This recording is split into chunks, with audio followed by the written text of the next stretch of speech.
Welcome to the Gold and Black Radio pregame show as we get you set for Saturday's kickoff. Now here's your host, Kyle Charters.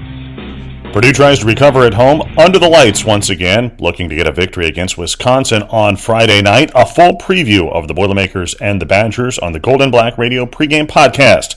I'm Kyle Charters, Tom Dienhart here, Brian Newbert as well, and Alan Karpick. Tom, the Boilermakers back under the lights on Friday night in Ross-Ade Stadium, and they welcome in that old nemesis, the Wisconsin Badgers. It's been a long time, my friend.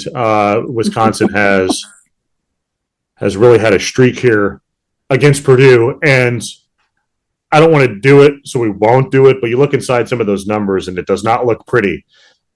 Now, none of that means much when it comes to Friday night's game. The Boilermakers needing to get a victory to get back on track after losing at home last week to Syracuse. Purdue now 0-2 at home this season. Maybe not the same kind of Badgers team, however, that we are used to, Tom. It's 2-1. Wisconsin is on the season, though. I think Luke Fickell and a lot of others around the program maybe feel like Wisconsin hasn't played the best football yet through the first fourth of the season. Could make for an intriguing matchup on Friday night.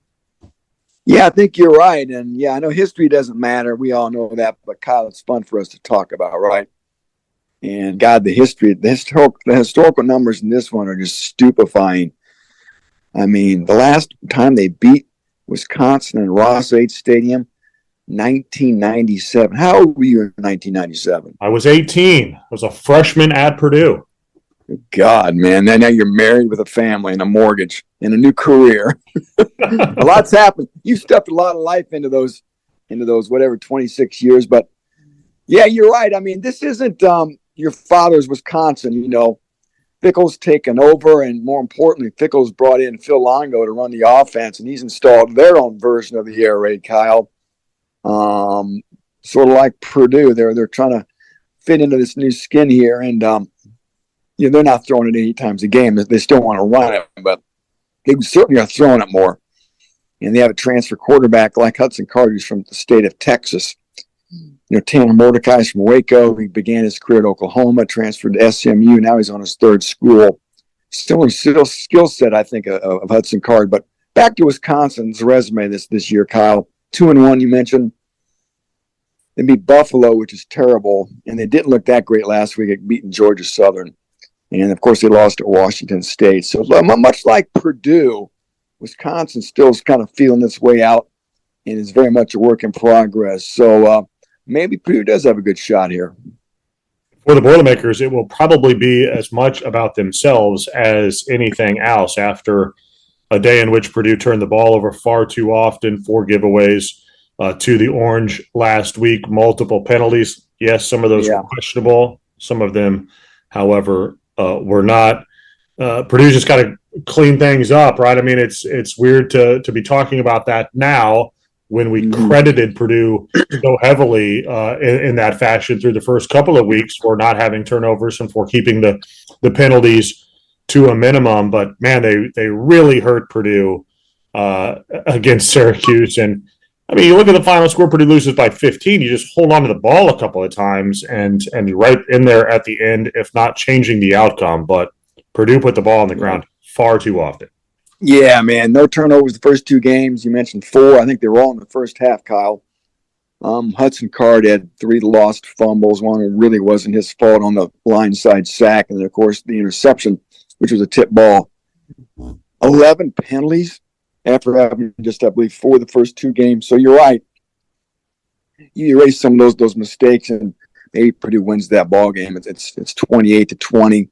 I think they had the ball with a chance to go in and score and get a 2-point conversion to tie it, and didn't work out. So, yeah, they got to be kicking themselves. Despite all those gaps, Kyle, they still were in that game late. So I guess that's encouraging if you're Purdue, right?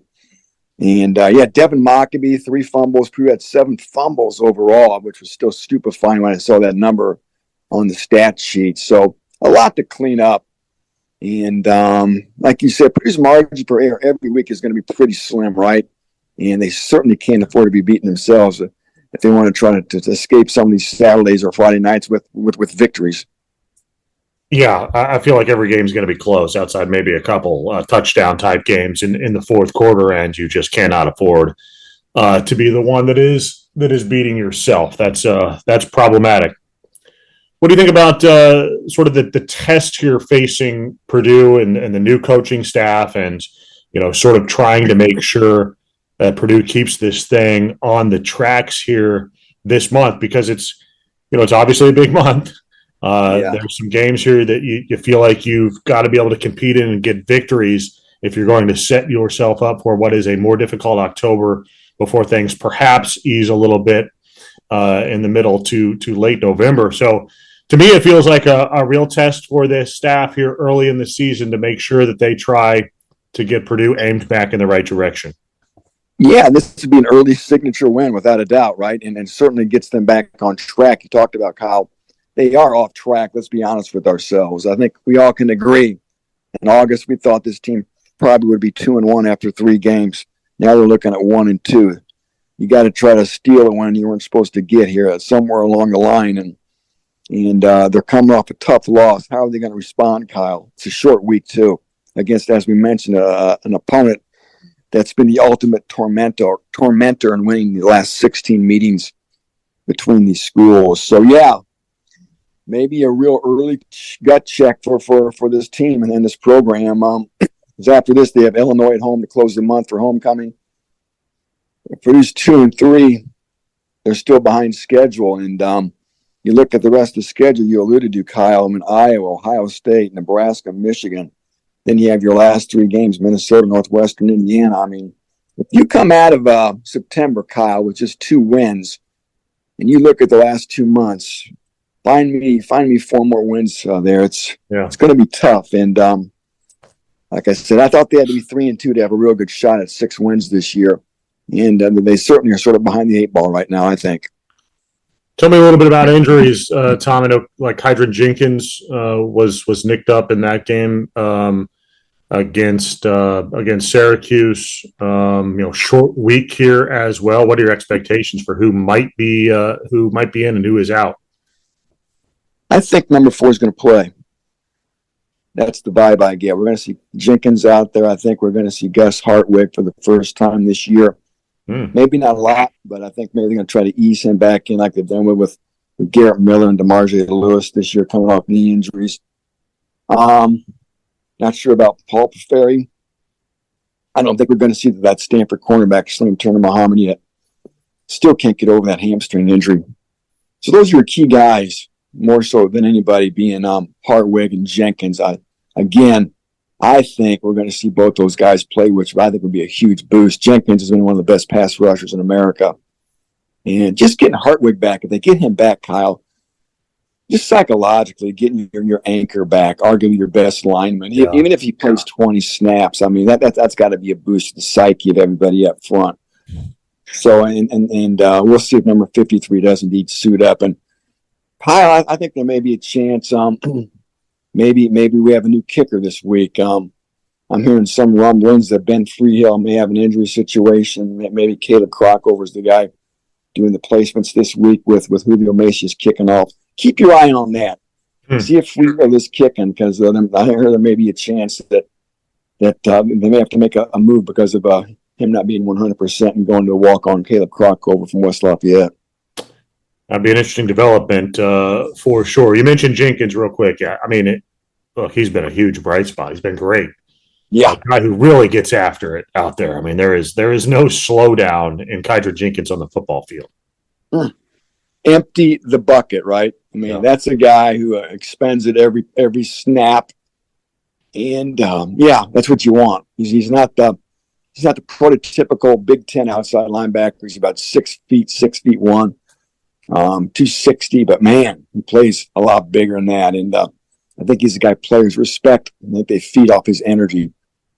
He's probably the unofficial leader of that defense. I think he's not a captain, but I think everybody looks to number 4 to sort of set the tone. And if he's not out there, boy, you lose a lot of that juice and a lot of that energy, and they're going to need it against, again, that Badger offense. Instead of Kyle's got 2 really good running backs. Remember Braylon Allen, just a junior. He's back, and then Shane Masili from Clemson's also back. So they've got a nice two-headed monster back there they can hand the ball to as well.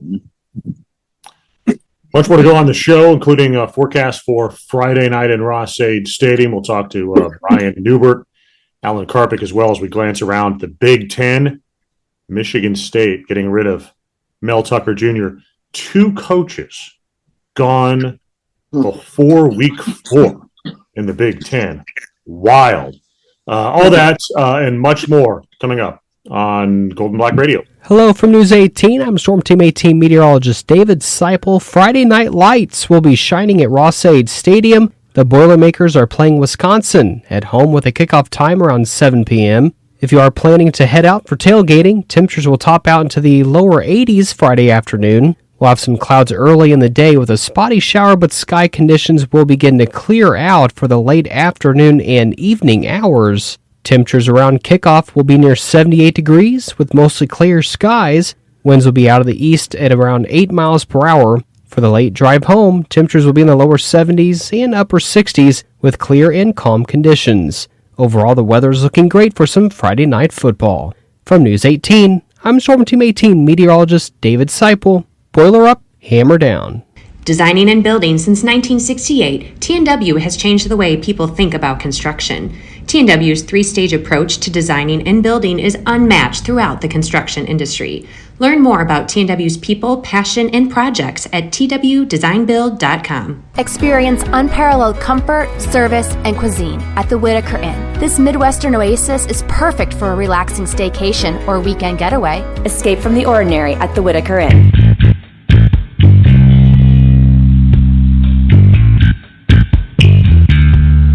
It's time to break it down as we go in-depth about Purdue's opponent. Hey, really pleased to be joined by Matt LePay, longtime voice of the Wisconsin Badgers. Matt, well, let's just jump right in the deep end, kind of give Purdue fans an idea of what to expect from the Badger offense, which has undergone, I guess, some radical changes here. Yeah, I think the general answer to this team is work in progress. Offensively, it's, as you, I'm sure, are aware, it's gone through a pretty significant philosophical shift from what we have seen for 30-plus years to what they're terming the air raid. There are different versions of it. This is an offense that this version of the air raid, they will run it if they think that's the best way to go about their business. But clearly they're trying to throw the ball around a little bit more. They're trying to spread you out, trying to make defenses defend sideline to sideline. So in theory, that should create a little less traffic in the box for Braylon Allen and Ches Malusi. But this has been an offense that's been slow starting. The third quarter has been great. They just need to bottle that up and find a way to get that formula working earlier in games. They've been in a couple dogfights here already this season in games where that's probably surprised people to hear me say that. So still trying to work through kinks, but I still think it has the makings of being a pretty good offense and certainly one that's fun to watch. What about the defense, Matt? Luke Fickell, that's his expertise. What scheme are they playing, and how's that defense looked coming out of the gate here? Well, you talked with Mike Trussell, the defensive coordinator, and it gets labeled a certain way as a 3-3-5, and it varies. You'll see 2 down linemen. You'll see it's a lot of 3 safety looks, which has really, I think, been good for Hunter Wohler in particular. The Big Ten Defensive Player of the Week, had a couple of interceptions, and he's had double-digit tackles each of the first 3 games. But again, I'm wearing out the term already. I think that is still a work in progress. They're giving up some big plays in the passing game. But the one thing that they're getting better at, particularly in the last game and a half, is getting pressure on the quarterback. And Luke Fickell will tell you that, it's not just sacks. It's pressures, it's disruptions. And I think you look back at the interceptions that they got last week. They had 5 of them. You could safely say that 4 of them were led in large part by pressure on the Georgia Southern quarterback. So again, I think there are enough differences, from what Jim Leonard used with his defenses that work so well to what Mike Trussell wants to use, and those defenses worked really well for him in his previous stops, So there's still a bit of an adjustment period going on, but I do think they have the talent to be a pretty good defense, but they also know they're going to get tested again on Friday night against a team that can throw the ball around pretty well. Okay, Matt. Nobody's ever dominated Purdue like Wisconsin has. 16 wins in a row. Amazingly, Purdue has not beaten Wisconsin in Ross-Ade Stadium since 1997, which was Joe Tiller's first season. How do you see this game unfolding on Friday night when it kicks off at 7 p.m. Eastern Time on FS1? Well, I'll be really curious to see whether Wisconsin can start better. I mean, that's been the question of the week here in this early portion of the season for the Badgers. They, mentioned in the third quarter, they're outscoring the opponents 48-7. That's the good news. The bad news is they're being outscored in the first half of games so far. So that'll be important to see if they can get into a rhythm offensively earlier in the game, and defensively, I imagine Purdue's going through some transition as well, but it's hard not to notice Deion Burks. It's hard not to notice Abdur-Rahman Yassin. I mean, they've got some talented receivers, and this freshman tight end looks awfully impressive too, Max Clare. So I'm going to be eager to see how Wisconsin's defense holds up in general. But is it going to continue to be able to get some pressure on the quarterback, make Card uncomfortable, and if it doesn't result in turnovers, at least it could result in some incomplete passes, get the defense off the field. They had trouble getting off the field last week. Georgia Southern was pretty good on third down, so we'll see if Wisconsin can shore that up a little bit Friday night. There you go, Matt LePay, iconic longtime voice of the Badgers. We appreciate you stopping by and dropping some knowledge on us. Look forward to seeing you. All right, Tom, look forward to it. On the far end of Main Street in downtown Lafayette, you'll find East End Grill, industrial and classic. The restaurant is built like a steakhouse, but handles like a bistro. East End Grill's menu includes creative starters, simple chopped salads, burgers, fresh fish, and steaks, and the signature shrimp and grits. The staff prepares every item from scratch and emphasizes simple meals that incorporate fresh, local, and seasonal ingredients. A warm and inviting dining room features a cozy bar that includes a great selection of craft beer, inspired cocktails, and a robust and expanding wine list. Whatever your entertainment needs are, a cocktail at the bar, dinner with family, or a special event in the private dining room, the energized and attentive staff is here for you. East End Grill in downtown Lafayette, welcome to our table. When it comes to land sales, it pays to have experts in your corner. Acre Pro Midwest Farm Group is your local farmland specialist. With decades of experience in Indiana agriculture, no one knows the market better. Whether you're doing a 1031 exchange or simply buying and selling farmland, your local Acre Pro agent will walk the land with you and ensure the deal is done right. Visit acrepro.com or call 765-775-6502 and talk to your local land expert today. Again, 765-775-6502. At Purdue Federal Credit Union, it's about a relationship. A relationship that goes where you go, wherever you are in life. A relationship that's committed to free financial wellness resources, lower fees, and innovative digital banking solutions. Because we believe in people helping people. Let's build your financial future together. Purdue Federal Credit Union, your trusted financial partner for life. Federally insured by NCUA. This is the Golden Black Radio pregame show, the most in-depth guide to Saturday's game you'll find, featuring the staff of Golden Black. Let's bring in Brian Newbert to get his perspective on the Boilermakers as they get set to take on the pesky Badgers on Friday night. Early test here for Purdue and for its coaching staff to see, on a short week especially, on a game in Ross-Ade Stadium that did not go very well against Syracuse, especially with the turnovers and the penalties, just to see whether it can get some things righted quickly. I think it's a real test for Purdue to see if that can happen. Yeah, the turnovers just scream outlier because there was nothing in those first couple of games that suggested Purdue was just going to start handing over footballs like Halloween candy. Yeah, which is what they did against Syracuse. Everybody's kind of learning together here, and everybody's kind of settling in together. And if people are going to live and die with every outcome, they damn sure better have 9 lives. I think that. Purdue's not far away from being a pretty good football team. When you look at what happened with Fresno, they were right there, and look how good Fresno State is. And when you look at Syracuse, again, those turnovers just reek of an outlier, because it's really hard to fumble 7 times in a game. And it's not something that even looked remotely like a problem through the first 2-3 games. And that outlier just doesn't strike again, which is very plausible, if not to be expected.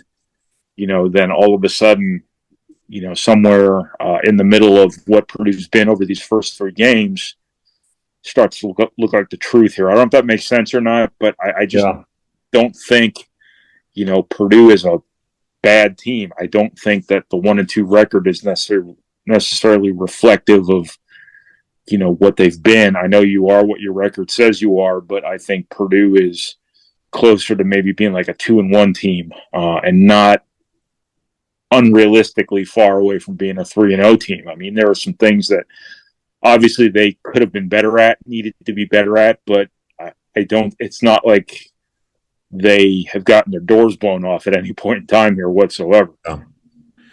It's really hard or it's really easy, I should say, to fall into the trap, and we all sort of do it of judging things off every game, and as you said, sort of living and dying with every game. And look, coaches are paid to win games, players are trying to win games, but sometimes you do have to look a little bit at a bigger picture here, and that while you're 1-2, you have done some things well. Certainly haven't done enough things well to win more football games.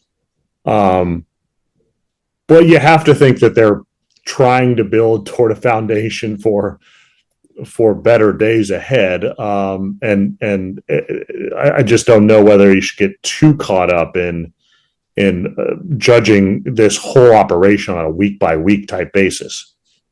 Yeah, no, absolutely not. I mean, it's, if you're going to make 5 weeks a referendum on what might happen over 5 years, then you're going to be disappointed. I think the big picture is the most important picture here, if not the only picture. I think if Purdue wanted to go 6-6 every year and play in Detroit over Christmas, I think any number of sitting head coaches who you would have yawned through the press conference about could have been hired and done that. I think Purdue made this hire looking at upside potential down the road, and that wasn't necessarily going to ever materialize overnight. And I think that, as I said before, Purdue's brought together an entirely new team. Everyone, coaches included, I'm sure, are learning on the fly here, and it's all about the end of the process, whenever that might be, and not the very beginning floor level of the process here. And that's what people are reacting to right now. I get it. That's kind of the nature of this stuff, but I think sometimes it's worth taking a step back and understanding that, what Purdue might look like in week 3 isn't what they're going to look like in year 3. Now, there's no guarantees, as is the case with every coaching hire that's ever made. There's no guarantees that things are going to take off the way everybody wants them to take off, but that's what Purdue is betting on. And I think, this is one of those situations where patience is a virtue. And, we've talked about this before, whether you can call this a rebuilding season or not. I don't think so, but Purdue Ryan Walters inherited next to nothing from a team that won the Big Ten West last year. So looking at this as a returning divisional champion is probably very flawed. The guys who are back are largely hurt, Gus Hartwig namely. And it's just one of those deals where, and I know it runs counterintuitive to everybody's impulses sometimes, it's just kind of take a deep breath and see what the next couple weeks look like, and see what the season looks like, and then see how things start next year, and then you have enough of a sample size here to maybe get a better look at what's coming down the pike. The good thing is you're allowed to do both things. I mean, you can be disappointed in a loss, and also I think be reasonable enough to see big picture and have some hope that big picture wise, that Purdue is in a good place. As you said, nothing is guaranteed. I think that the way I look at it a little bit with, whether it's a rebuild or not, is that, while you have a high turnover rate, obviously in the coaches and as players as well, what Purdue has done from a foundational point of view and its dedication, its the resources it is putting toward football make you feel like Purdue can be in a good place overall, even if the results on a week-to-week basis aren't quite what you want them to be. Yeah, the infrastructure is closer to being what you want it to be. I mean, I don't think anyone would ever say anybody's got all the resources they ever want, especially in the NIL era. Right. But this 1 year is going to be unique to all the others that come after it, in the sense that Purdue's got like 30 new dudes on this team. Yeah. And that's what comes with coaching changes. I don't think Purdue's going to have 30 new players every year. I think they'll turn the roster over pretty considerably here and there, because that's the nature of college football nowadays.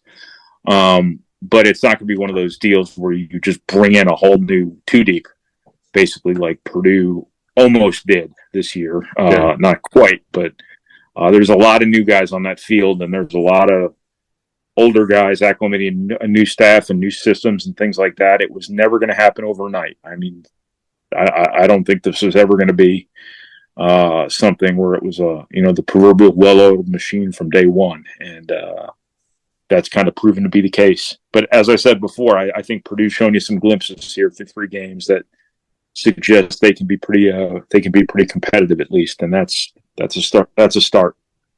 Thanks, Brian. Yep. Back with more here in a moment. This is Golden Black Radio.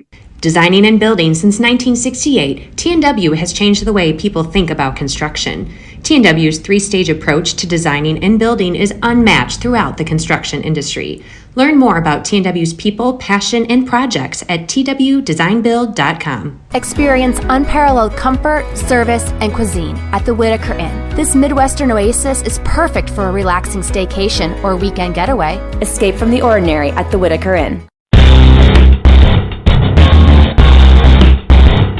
What else is going on around the league? Let's take a look. It's the Big Ten Roundup. Let's bring in Alan Kirkert to talk a little bit of Big Ten football here in Week 4. On Saturday, Alan, there are 5 games that are Big Ten matchups. Let's hit on each one of those 5 games. At noon on Saturday, Rutgers is traveling to Michigan, a showdown of undefeated teams. The Scarlet Knights 3-0, number 2, Michigan also 3-0. The difference here is that the bettors think that Michigan, the line setters, I should say, think that Michigan is favored by 24. Wolverines are pretty good. I did say this, though, last week. If Rutgers was in the Big Ten West, it would finish second. It would second. I got Rutgers as the second best team in the Big Ten West. I don't know who the best team is, but I know Rutgers would be the second best team in the Big Ten West. I don't disagree. I think Rutgers also, Greg Schiano's done a good job. He's taken that program back in the early 2000s to a level. He knows how to get it done. And, and they've played Michigan. They've given Michigan some challenges over the years. In relative terms, they also got beat 76-0, whatever that was a few years ago. But the point is that J.J. McCarthy did not have a really good game last week. My guess is he's going to have a better game this week, and Michigan will roll. But Rutgers is no slouch, and I think you're exactly right. In the moribund Big Ten West, they might be clearly number 2. Whoever number 1 is, maybe that's Iowa, maybe that's Wisconsin. We'll get a look at them on Friday with Purdue, but I don't know. It's just not. It's the haves and the have-nots in the Big Ten. 3:30 kickoff in East Lansing, Michigan State at 2-1, welcoming in undefeated Maryland. The Terps are 3-0 on the season. Maryland, a road favorite in this one, which I can't imagine has happened a whole lot, especially by a whole touchdown. Maryland 7.5. Look, the Terps are good. Everybody in the East is going to talk about Michigan, Ohio State, and Penn State. But Maryland's a pretty good football team, and Talia Tungavailoa is a pretty good quarterback. Michigan State, we know, has issues, including the report that Mel Tucker would be fired. Man, what a crazy year it's been in the Big Ten so far, with 2 coaches having been dismissed here before week 4. But pretty wild. But the Terps with an opportunity to move to 4-0 here early on in the season. Yeah, I think that they've been, they've got, like we said, we talked about the quarterback situation. It's a good place to start with a guy that can do a lot of things, as they say, spin it.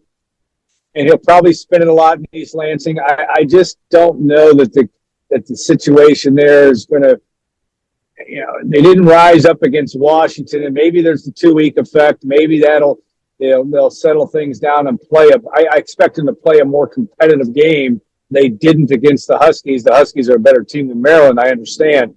But I do think Maryland will get through it. And I think Maryland is formidable in that division where they might also be the second best team in the Big Ten West if they were in that division. They might be the best team in the Big Ten West if they were. Yeah, I was going to say, we got to put somebody number 1. I accidentally threw Notre Dame in as a Big Ten team. Maybe it'll happen one day. It has not yet happened, but we will talk about this Ohio State-Notre Dame game. It's sort of the premier game, maybe nationally, certainly here in the Midwest. Number 6 Buckeyes traveling to the number 9 Fighting Irish. Both teams are undefeated. Ohio State is a slight road favorite. You know that Marcus Freeman, the head coach at Notre Dame, will have a lot into this one. The former Buckeye. This should be a good game. I'm always a little skeptical about Notre Dame, but man, the quarterback Sam Hartman has played really well. We like Marcus Freeman, even though that's hard to say a little bit when he's up there coaching the Fighting Irish. But this one should be a good contest, I think. I love Marcus Freeman. I think he was a breath of fresh air when you think about he and Jared Parker, 2 guys that are working together now at Notre Dame, and both great guys. That is interesting. Sam Hartman is certainly an equalizer. Everybody wants to bash on Kyle McCord, but Ohio State has more talent. And I know that Ohio State's a road favorite, which surprises some people. And a lot of people I'm talking to like Notre Dame in that game, but I like Ohio State in that. I just think they have enough more talent to get it done, but it'll be a prime time. And it has so much ramifications of where this college football season's going, because right now there's a general feeling in college football that nobody's any good, or nobody's dominant, I should say. Georgia's got injuries. They've got some challenges. They did survive South Carolina last week. My point is, this game could really if Notre Dame can get out of there alive, could really set the Irish to set sail towards the CFP, and certainly if Ohio State gets through, it's going to put them in a great position to be undefeated, or at least they'll have to get through Penn State obviously before they play Michigan.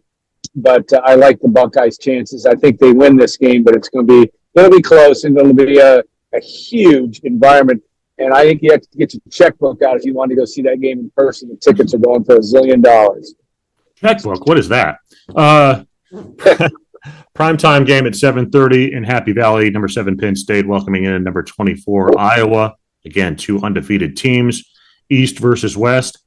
I never have anything to say about Iowa. I don't know. It's the same Iowa. It's Iowa the same every. They actually did score eventually last week. It took a little bit for them to get going.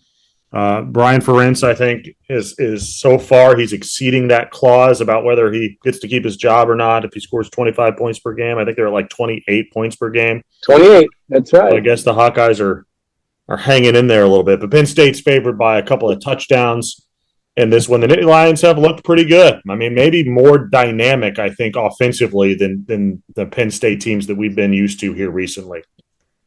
Yeah, I think it's interesting, and I know the Iowa people are going back, and I don't know why I would remember this game, the 2009 Iowa game when Iowa beat Penn State in the a little bit of the rain, and the weather's supposed to be a little bit that way. I think Hawkeye fans are hoping they can win a 9-7 slugfest. I don't think they do that in a whiteout. I think Penn State will get it done, but James Franklin has yet to get them to the level that they've been really good. But can they beat Ohio State and Michigan and win that league? I'm just not sure. But I do think it's got an interesting game. But I think Iowa's defense can keep them in any game. But I think Penn State will get the job done. I know 15 or whatever the spread is a lot, just because I don't think there's going to be that many points scored. We don't need to spend a lot of time on this one, but at 7:30 also on Saturday, Minnesota will travel to Northwestern to play a game that people will show up to and watch. I would imagine there in Evanston. Minnesota is 2-1, 1-0 in the Big Ten. Northwestern is 1-2, 0-1 in conference play. Gophers an 11.5 point favorite. I don't know. Northwestern's not very exciting. Minnesota was not very exciting in a loss to North Carolina. I don't know what to think about really anyone in the Big Ten West, and I'll include Minnesota in that group. Yeah, absolutely. I mean, Minnesota may try to run the football. They've got newness at quarterback, so to speak. It's not gotten that much. They've never been all that much about big-time offense under P.J. Fleck. Defense has been good enough. They're going to win that game against Northwestern, but so is just about everybody else that plays the Wildcats. The Wildcats are not going to be in a situation to win many football games, and I don't expect them. They have a chance this weekend, but not a good chance. That's a Big Ten roundup for Week 4. Let's go back in time. With a historical look, here's Alan Karthik. All right, Al, let's take a historical view at Purdue and Wisconsin. Some of the history here is not very good. You said 27 seasons. I was like, what is he talking about? 20?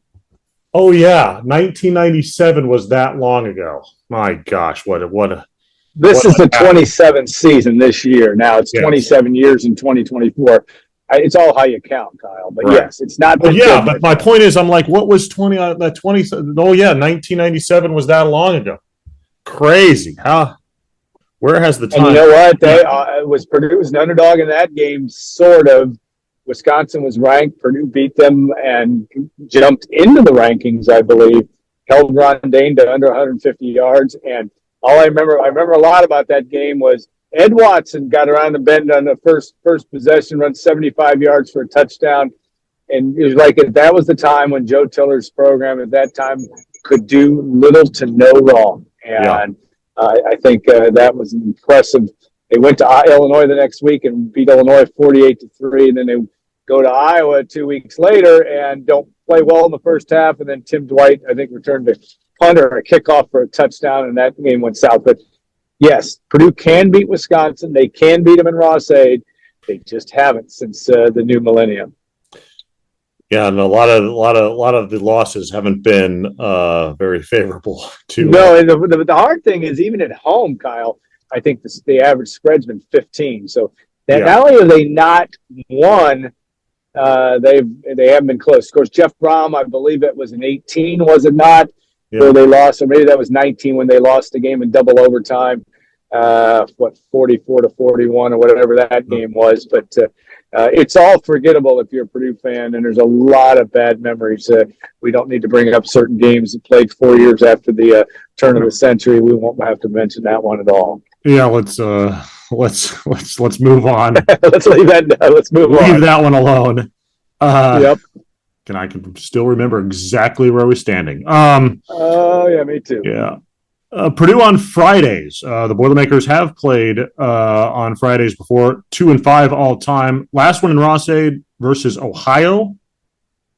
The last one in Ross-Ade was Ohio, and of course that one was a really an impressive performance actually, because Purdue and Frank Solich was coaching the Bobcats.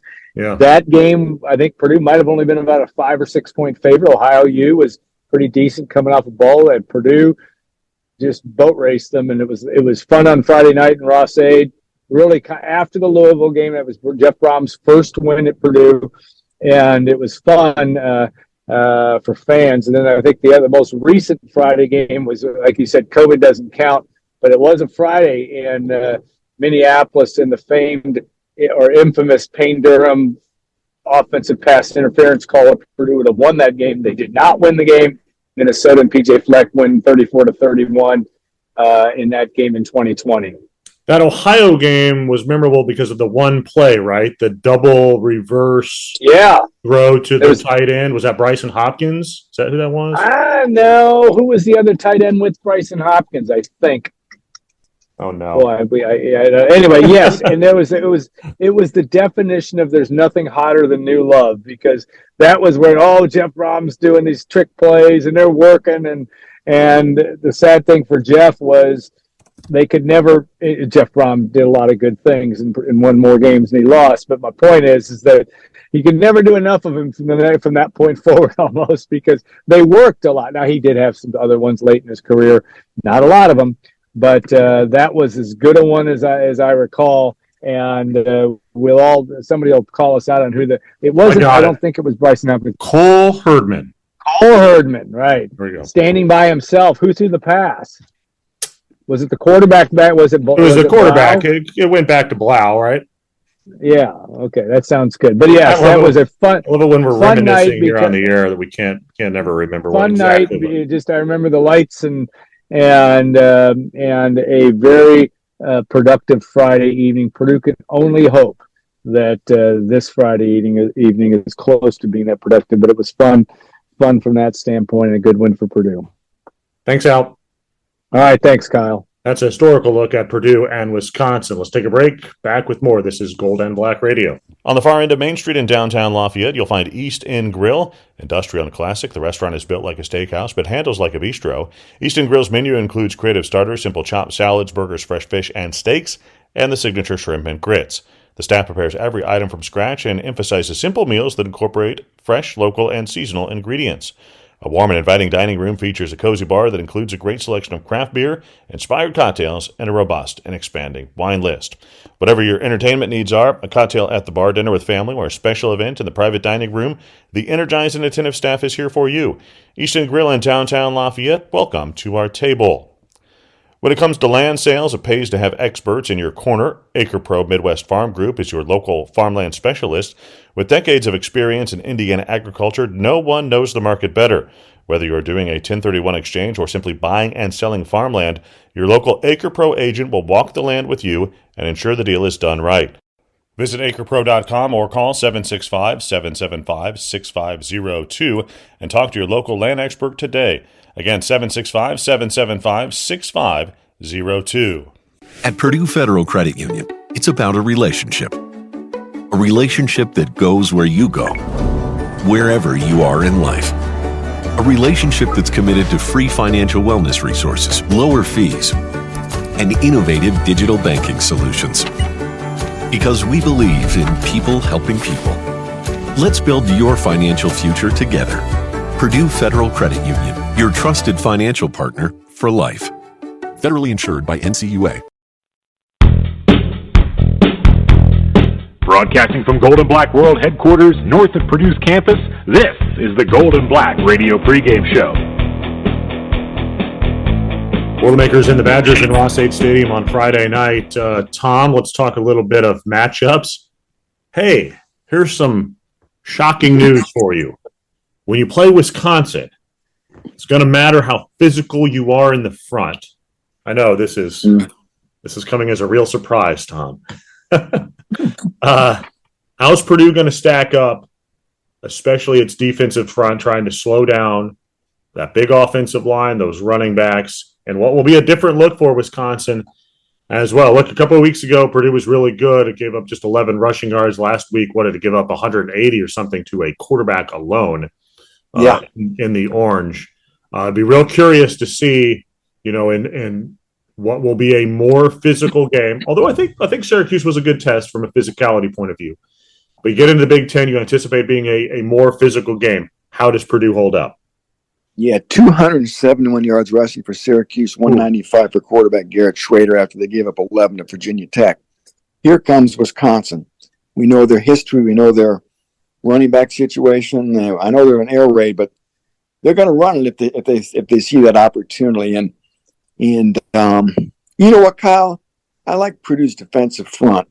I know they got shredded, but a lot of that was just like sealing the edge or setting the edge. They weren't setting the edge. Yeah. And I think they're good on the interior, Kyle. I really do. I like their size. They got depth. I think they can hold up on the interior. They got to do better on the edge and not let guys get to the edge and push them back to the middle of the field to be tackled. So that matchup doesn't scare me to death. I guess I'm still worried on the other matchup. Can Purdue run the ball against Wisconsin's defense? Mike Tressel's their coordinator. He was at Cincinnati and Michigan State. We know the issues Purdue's had in short yardage. They're going to have to get either Maccabee or Tyrone Tracy amped up here, I think. And I'll be really interested to see, Kyle, if we do see more Tyrone Tracy. Maybe Tyrone Tracy starts this week, Kyle, to send a message to Maccabee after those 3 fumbles. So that's going to be kind of fun to watch. Keep your eye on that, usage of those 2 backs. I think they're both still good. But maybe it's something that motivates Maccabee. So let's see if Purdue can get that ground game going, because obviously we all know, Kyle, it's football 101. If you can run the ball, your offense is going to have some success. And we'll see if Purdue can get some traction against this always real physical Wisconsin defense. Purdue has got to run the ball. They got to figure out different ways to get the ball outside the tackles, I think, too, in the running game. I mean, especially on short yardage, there has got to be a different plan for picking up a third or maybe a 4th and 1. It has just, you do it too many times, it becomes a trend. Purdue's got to find something different there, getting them going a little bit horizontal before cutting up field to get that 1 yard. Something's got to change there. But you're right; those 2 guys, I like Maccabee, I like Tracy. Maybe we will see him switch roles this week. I think that's a good point, because Maccabee, even put the ball on the ground. Purdue recovered it right in game 1? Yeah, it was a weird play. But it was on the ground then too. Got to hold on to the football, to say the least, but. If Purdue wants to be able to win on Friday night, they've got to be able to run the football. Yeah, too. Maybe more. We saw a little bit more Hudson Card trying to do the RPO. Still got to keep him involved. And Kyle, I still want more Deion Burks. Just get him the ball in space. The jet sweep, a quick lateral pass to him in space behind the line of scrimmage where guys can't bump him. Whatever you can do, get him the ball 10 times, 10, 12, 15 times a game. Feed him like Brom used to feed David Bell and Charlie Jones. Wear him out. Yeah. And let him try to help you out with the ground game. It got to the point last Saturday where some of those 4th and 1s, Purdue just threw the ball. And again, the most exasperating was just that first drive for Purdue, right? After they stopped Syracuse, they marched down to the north end zone and get to the 5-yard line. 2nd and 1, nothing. 3rd and 1, nothing. 4th and 1, nothing. Fumble. Boom. I mean, that just sort of set the tone for Purdue's tough yardage offense the rest of the night. Yeah, it just made you feel like Purdue was going to be, sledding uphill for the rest of the game. Yeah. You can debate whether they should kick the field goal. I would have taken the points, I guess, that early in the game. Regardless, it just hurts to come up empty, but. Maybe you have some machismo there. You think to yourself, by golly, we're at home. We need 1 yard. It's 4th down. We're going to go for it. And if we can't get a yard, we don't deserve to win. So sometimes that mentality takes over too. All right, Tom, who you got on Friday night? Oh, I got to go Wisconsin, Kyle. I think most people do. I think the line's up to 6 or 7. Badgers are given. I'll believe it when I see it, right? And again, I know I said it off the top earlier in this podcast that this isn't your father's Wisconsin. They haven't really looked that great this year so far. They got their questions just like Purdue, but that W's on the helmet, Kyle. They're always still going to be the more physical team. And Purdue hasn't played its best football yet of the year, but neither is Wisconsin. So again, until proven otherwise, I think the Badgers are going to win, but I'm going to say they're not going to cover. Yeah, I mean, that's just hard to pick against Wisconsin in this game, like you said, until Purdue shows you. Neither team really has, played anywhere close to a complete game. No. Yet. I mean, Purdue certainly has, and I think its most complete game was Virginia Tech, but even it went into a pretty significant lull during late second quarter through much of the third quarter.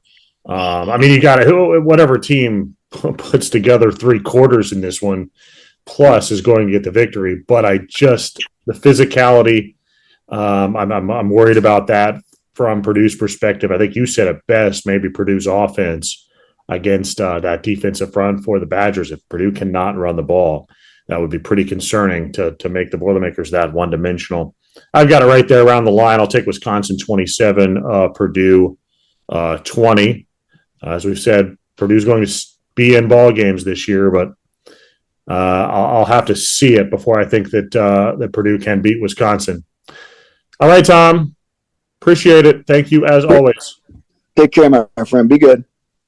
That'll do it for our podcast for this week. Thanks to our sponsors. As always, if you do like the podcast, please rate us 5 stars on your favorite podcast app. Leave us a comment as well. All right, that'll do it for our show. For Tom Dienhart, Brian Newbert, and Alan Kerpick, I'm Kyle Charters. Thanks for listening. This is Gold Black Radio.